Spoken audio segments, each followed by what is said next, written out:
probably heard about the G7 summit.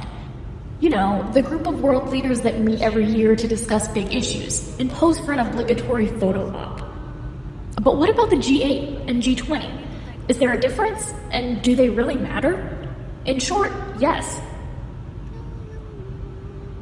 The G7 actually started as G6, and for a little while it was G8. This is the group that talks about the problems in the world at large, while the G20, a newer and bigger group of leaders, deals mostly with money, or economic cooperation. Confused? Don't be. Let's go back to the start. After the first oil shock of the 1970s, economies across the world were suffering, and global leaders wanted to do something about it. So a group of government officials decided to meet up and figure things out. At first, it was just 6 countries: France, Germany, Italy, Japan, the US, and the UK.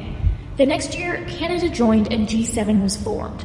In 1998, Russia joined the club, making it the G8, but it was kicked out in 2014 after its annexation of Crimea.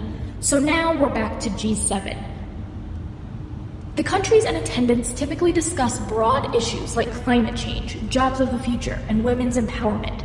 However, the G7 is an informal group, so what's said during meetings isn't binding. They're more of an opportunity for leaders to exchange ideas.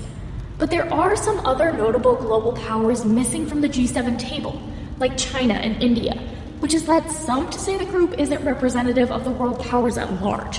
Which brings us to this, a bigger, more inclusive group of world powers. The G20 got its official start in 1999 after a series of global financial crises. All of the G7 countries and Russia were invited, along with financial leaders from another 11 countries and the EU.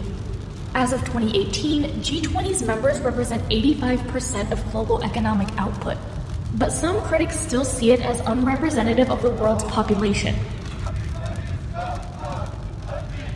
So, G7 is mainly politics. It was only called G8 when Russia was involved. The G20 is mainly money, and it's made up of way more countries. But if there's one thing you can count on from both summits, it's a good old-fashioned family fun.